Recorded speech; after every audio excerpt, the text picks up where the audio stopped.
చంద్రబాబు నాయుడు గారిని గట్టిగా వార్నింగ్ కూడా ఇస్తా ఉన్నా. వచ్చేది వైఎస్ఆర్సీపీ ప్రభుత్వమే. ఈ ప్రైవేట్ డిఫెన్స్ కంపెనీని ఇక్కడ నుంచి షిఫ్ట్ చేస్తారని చెప్పి కూడా చెప్తా ఉన్నాం. అందరికీ మంచి చేయాలని అంటే మనం సీట్లో ఉండగలిగితేనే మంచి చేయగలం. అందరూ బాగుండాలి, అందులో నేను ఉండాలి. అందరూ బాగుండకపోవడానికి కారణం ఏమిటంటే అందులో నువ్వు ఉండడమే. నమస్కారం అండి, దిస్ ఇస్ #you.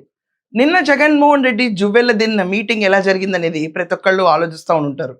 ఏం లేదండి, నిన్న మొత్తం హెలికాప్టర్ ఎక్కటం, హెలికాప్టర్ దిగటం, జగన్మోహన్ రెడ్డి థ్రిల్లింగ్ విజువల్స్ అని చెప్పి వాళ్ళ ఛానల్లో పెట్టుకోవడం, గూస్ బంప్ మూమెంట్స్ అని చెప్పి వాళ్ళ ఛానల్ పెట్టుకోవడం తప్ప నిన్న జగన్మోహన్ రెడ్డి ఫేస్లో మాత్రం ఎక్కడా కూడా ఆనందం అనేది లేదు. మొత్తం నిరుత్సాహం. అతని ఫేస్ ఎక్స్ప్రెషన్సే చెప్తున్నాయి నిన్న ఈ మీటింగ్ అట్టర్ ఫెయిల్యూర్ అని. జగన్మోహన్ రెడ్డి మీటింగ్ అంటే ఎలా ఉండాలి?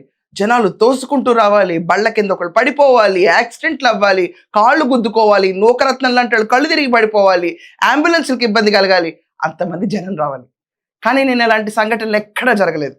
ఆఖరికి వాళ్ళు తీసుకొచ్చి మత్స్య కార్మికులు అని చెప్పి ఒకరితో ప్రశ్నలు అడిగించారు. అక్కడ వాళ్ళు కూడా ఆ ఏరియాకి సంబంధించిన వాళ్ళు కాదు, పక్క ఏరియా నుంచి తీసుకొచ్చారు. వాళ్ళు ఏం గతిలేని పరిస్థితి ఇదంతా. వాళ్ళు ఆల్రెడీ దురాయిని పాటిస్తారు క్లియర్గా. మత్స్య కార్మికులు అందరూ ఎవరూ కూడా ఏ పొలిటికల్ మీటింగ్కి వెళ్ళకూడదు అని చెప్పి క్లియర్గా ఆర్డర్ పాస్ చేసుకుని దురాయి పెట్టిన తర్వాత ఒక్క మత్స్య కార్మికుడు కూడా జువ్వెల దగ్గర నుంచి రాలేదు. పక్క నుంచి ఎక్కడి నుంచో మత్స్య కార్మికులను తీసుకొచ్చి వాళ్ళతో ప్రశ్నలు అడిగిస్తుంటే నవ్వుతా జగన్మోహన్ రెడ్డి సమాధానం చెప్తాడు యాజ్ ఇఫ్ వాళ్ళు జువ్వెల దిన్నకి చెందిన వాళ్ళు అన్నట్టు. ఇదంతా కాకుండా మత్స్య కార్మికులు నిన్న క్లియర్గా ఎవరైనా ఎవిడెన్స్ ఇస్తే, వాళ్ళ మత్స్య కార్మికుల మీటింగ్కి అటెండ్ అయినట్టు ఎవిడెన్స్ ఇస్తే 40,000 రూపాయల ప్రైజ్ మనీ కూడా అనౌన్స్ చేశారు. ఎవరు రాలా. ఆ 164 గ్రామాల నుంచి ఒక్క మత్స్య కార్మికుడు రాలా, ఒక్క ఫిషర్మెన్ అక్కడ అవైలబుల్ లేరు. కానీ జగన్మోహన్ రెడ్డి మాత్రం ఏదో పెద్ద మీటింగ్కి వచ్చానన్నట్టు ఎక్స్ప్రెషన్, దాంట్లో ఒక ఫెయిల్యూర్ ఫేస్. ఇదంతా పక్కన పెడితే జగన్మోహన్ రెడ్డి చంద్రబాబు నాయుడుకి వార్నింగ్ ఇస్తారంటే ఎయిటర్ అది వేయండి ఒకసారి, అండ్ టీడీపీ వాళ్ళ రియాక్షన్ కూడా వేయండి. చంద్రబాబు నాయుడు గారిని గట్టిగా వార్నింగ్ కూడా ఇస్తా ఉన్నా. కళ్ళు మూసి తెరిచేసరికే మరో 3 ఏళ్ళు అయిపోతుంది. వచ్చేది వైఎస్ఆర్సీపీ ప్రభుత్వమే. ఈ ప్రైవేట్ డిఫెన్స్ కంపెనీని ఇక్కడ నుంచి షిఫ్ట్ చేస్తారని చెప్పి కూడా చెప్తా ఉన్నాం. ఇక్కడ ఫిషింగ్ హార్బర్ ఇక్కడే కాదు, రాష్ట్రంలో కడతా ఉన్న 10 ఫిషింగ్ హార్బర్లు అన్నీ కూడా మత్స్యకారుల సొత్తు అని చెప్పి కూడా ఈ సందర్భంగా కూడా చెప్తా ఉన్నా. దీన్ని ఎవ్వరూ కూడా వాళ్ళ దగ్గర నుంచి తీసేయలేరు.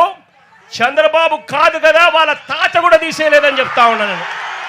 నేను వార్నింగ్ ఇస్తున్నాను అంటే నువ్వేంటి, చంద్రబాబు ఏంటి, గజరాజుతో పోల్చుకునేటువంటి చంద్రబాబు నాయుడు ఎక్కడ, దూది పింజలాగా ఎగిరిపోయే, గాలి కొడితే ఎగిరిపోయే నువ్వెక్కడ? నువ్వు మాట్లాడేటప్పుడు నీ స్థాయి ఏందో తెలుసుకోవాలి కదా.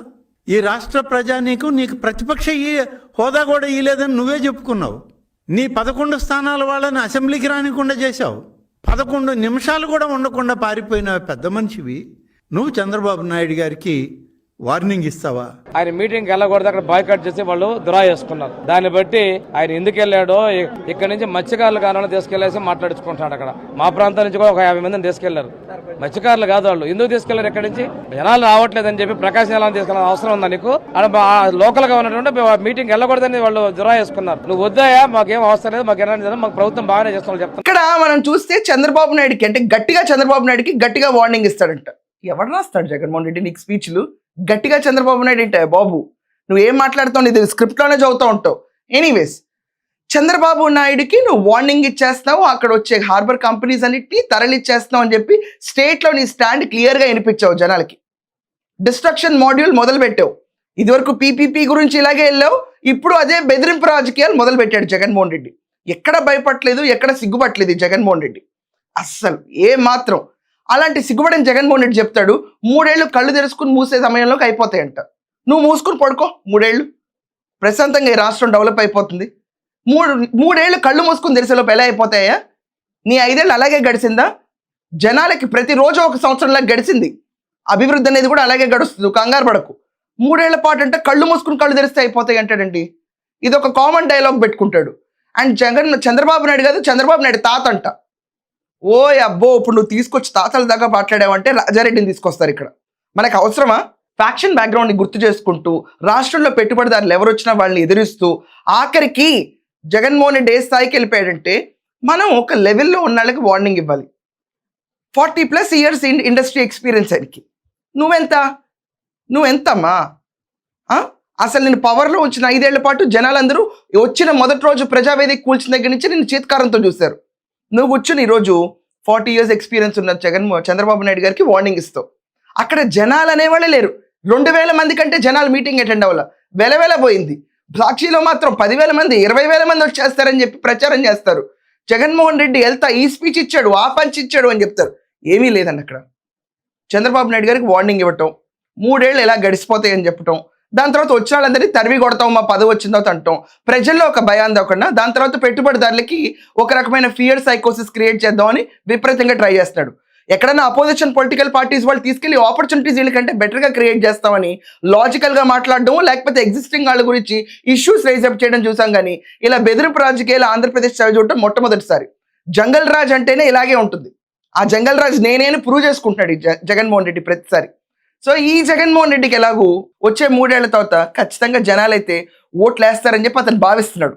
వచ్చిన తర్వాత నేను చేయాల్సిన పని నేను చేస్తాను, అప్పుడు మీరు ఇలా కూర్చుని ప్రశ్నలు అడిగే సీన్ ఉండదు, నేను కూర్చుంటాను నా తాడేపల్లి ప్యాలెస్లో, మీరెవరు లోపలికి రావడానికి కూడా సీన్ ఉండదు, నా ఆట వేరేగా ఉంటుంది అనుకుంటాడు. ఈరోజు చంద్రబాబు నాయుడు గారు, లోకేష్ గారు ప్రతి ఒక్కళ్ళు అవైలబుల్గా ఉంటారు కదండి జనాలకి. గడిచిన 5 ఏళ్ళలో అతను ఎక్కడున్నాడు? కనీసం సెక్రటేరియట్కి వచ్చేవాడా? ఇంతకాలం ఆ సెక్రటేరియట్ సెట్ ఇంట్లో ఎంచుకుంది ఆఫీస్ అనుకుని నమ్మాం మనం. ఎవరికి ఎక్కడ యాక్సెసిబిలిటీ ఉండదు కదా. సో నిన్న జువెలదిన్న మీటింగ్ మాత్రం పక్కన నుంచి తీసుకొచ్చిన మత్స్య కార్మికులందరినీ పెట్టి ఒక ఫేక్ షో క్రియేట్ చేసి తన మొహం తనే మార్చుకుని అవమాన పాలయ్యి ప్రజలు ఎవరు రాకుండా అతనికి ఆదరణ తగ్గిపోయిందని రియలైజ్ అవుతూ, అదే కాకుండా తాడేపల్లి కొంప నుంచి బయటకు వచ్చే లోపు అతను సిపిఆర్ అరెస్ట్ అయిపోయి మఫ్టీలో పోలీస్ ఆఫీసర్తో ఇంకెంత బండారం బయటపడుతుందో అన్న అక్కడే ఒక మాడిన చపాతీలాగా మళ్ళీ మత్స్య కార్మికులకు మీటింగ్కి వెళ్ళిన తర్వాత అక్కడ పూర్తిగా మాడిపోయిన పుల్కాలాగా అయిపోయింది జగన్మోహన్ రెడ్డి పరిస్థితి. ఉత్సాహం అనేది లేనే లేదు, అక్కడ కింద ఉన్న జనాల్లో వైబ్ కూడా లేదు. సో అటర్ ఫెయిల్యూర్ మీటింగ్గా ఎక్కడ జనాదరణ పొందక, అక్కడున్న మత్స్య కార్మికులు ఎవరు రాక, అతని మీటింగ్ ఎందుకు వెళ్ళాడో, అసలు ఎందుకు పెట్టాడో, ఎందుకు వార్నింగ్లు ఇస్తున్నాడో అతనికి తప్ప ఈ రాష్ట్రంలో ఎవరికి సమాధానం తెలియదు. అయిపోయింది ఈ వారం ఇంతే course. Jaganmohan Reddy tata bye bye to Yelahanka ఉంటుంది ఈరోజు. ఇంతకు మించి రాష్ట్రానికి అతను ఒరగబెట్టేది ఏం లేదు. ఒక బెదిరింపు, ఒక మీటింగు, ఒక విధ్వంసం, అంతే. దట్స్ ఆల్ అండి. నిన్న సినాప్సిస్ ఎంతకంటే చెప్పడానికి ఏమీ లేదు. ఏమంటారు మరి? ఈ బెదిరింపుల రాజకీయాలు చేసిన ఈ జగన్మోహన్ రెడ్డికి ఓట్లు పడతాయా? చెప్పండి మీ ఒపీనియన్స్ కమెంట్స్లో. That's all for now. Thank you.